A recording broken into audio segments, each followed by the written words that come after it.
இன்றைக்கி ரசப்பொடி செய்ய போகிறோம். அதுக்கு ஒரு பேனில் ஒரு பெரிய பெரிய ஸ்பூனில் துவரம்பருப்பு எடுத்திருக்கேன். அதே ஸ்பூனில் ஒரு ஸ்பூன் பாசிப்பருப்பு போட்டிருக்கேன். நீங்கள் கடலைப்பருப்பு வேணால் கூட நீங்கள் போட்டுக்கிறலாம். இதை வறுத்துக்குருவோம்.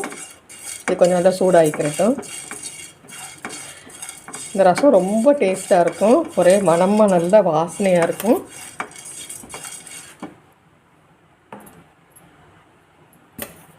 நம்ம இந்த பருப்பெல்லாம் ஒரு ஸ்பூன் போட்டோம் இல்லையா, இதில் மல்லி 4 ஸ்பூன் மல்லி போடணும். அப்போ தான் நல்லா மணக்கும். 2 3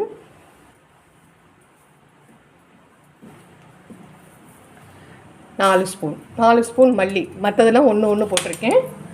4 ஸ்பூன் மல்லி. இதை நல்லா வறுத்துக்குருவோம். நல்ல வாசனை வர அளவுக்கு நல்லா வறுத்துக்குருவோம்.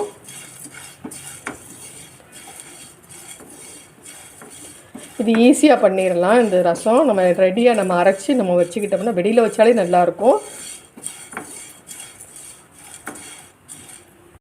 பாருங்கள், நல்லா செவந்துருச்சு. இது போதும். இது எடுத்துருவோம். எடுத்து ஒரு பிளேட்டுக்கு மாற்றிடுவோம்.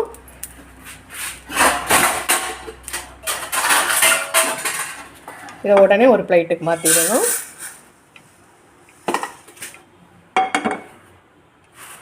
இதுக்கு தேவையான அளவுக்கு வரமிளகா போட்டுக்கோங்க.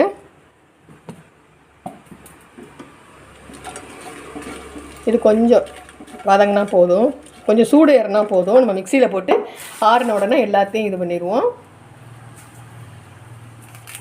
இதுக்கு கொஞ்சம் கருவேப்பிலை,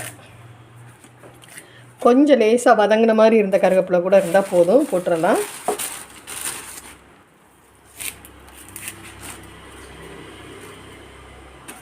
இதையும் இது பண்ணிக்கிறோம். கெட்டி பெருங்காயம் இருந்துச்சுன்னா நீங்கள் இதிலே போட்டு வறுத்துக்கிறலாம். இல்லை பொடின்னு இதோட அரைக்கும் போது சேர்த்து இது பண்ணிக்கிறலாம்.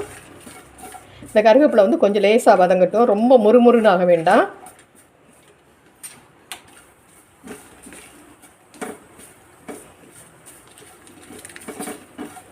இந்த மிளகாயும் கருவேப்பிலையும் சூடு ஏறினா போதும்.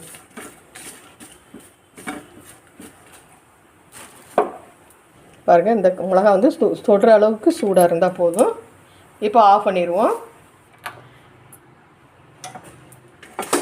இதை எல்லாத்தையும் ஒன்றா போட்டு பாருங்கள், எல்லாத்தையும் ஒன்றா அரைச்சிருவோம். இதில் பெருங்காயம் மட்டும் பவுடர் சேர்க்கணும். அந்த இதை வச்சுட்டு மறுபடியும் அதுகளை தனியாக வறுத்து இது பண்ணிக்கிறணும். இப்போ 1 ஸ்பூன் மிளகு,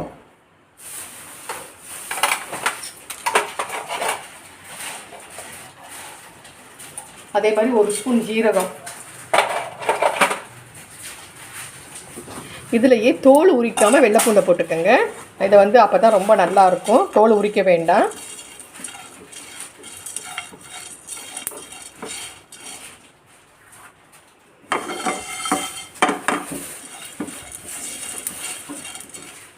போதும். வெடிக்க ஆரம்பித்த உடனே நம்ம இறக்கிடுவோம். இதுகளோட இதையும் சேர்த்து நம்ம கம்ப்ளீட்டாக நல்லா ஆறணும். ஆறுனதுக்கப்புறம் அரைச்சிடுவோம். இப்போ லாஸ்ட்டில் வெந்தயம் 1.5 ஸ்பூன் போடணும்.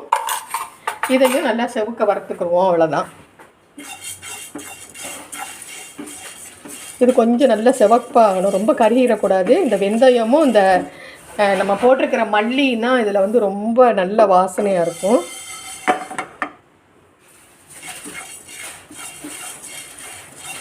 கருகிடாமல் செவப்பாக மட்டும் இது பண்ணிக்குவோம். போதும். செவப்பாயிடுச்சு பாருங்க. இது போதும். ஆஃப் பண்ணிடுவோம். இப்போ வறுத்ததெல்லாம் நல்லா ஆறிடுச்சு. இதை நம்ம அரைச்சிட வேண்டியதுதான். இப்போது மிக்சியில் போட்டு கொஞ்சம் குறைன்னு அரைக்கணும். நெய்ஸாக அரைச்சிடக்கூடாது. இப்படி குறைன்னு அரைச்சிட்டு நான் பெருங்காயம் போட்டிருக்கேன். ஒரு 3/4 ஸ்பூன் பெருங்காயம் போட்டிருக்கேன். இதில் நல்லா கொஞ்சம் தாராளமாக மஞ்சள் தூள். நான் டீஸ்பூனில் சின்ன ஸ்பூனில் நான் ஒரு 3 ஸ்பூன் போட்டிருக்கேன். இதை இப்போ மறுபடியும் ஒரு சுற்றிட்டு வந்துடுவோம் மிக்சியில். பாருங்கள், இப்படி நல்லா அழகாக அரைச்சாச்சு ரசப்பொடி.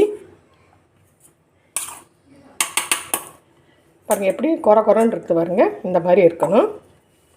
இதே மாதிரி நீங்களும் செஞ்சு பாருங்கள், உங்கள் வீடே மணக்கும். நம்ம வீட்லையா இந்த ரசம் அப்படிங்கிற மாதிரிக்கு ரொம்ப நல்ல வாசனையாக இருக்கும். இப்படி சூப்பராக செஞ்சாச்சு.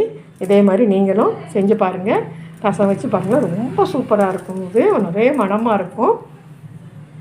சப்ஸ்கிரைப் பண்ணுங்கள், கமெண்ட் கொடுங்க. தேங்க்யூ, பாய்.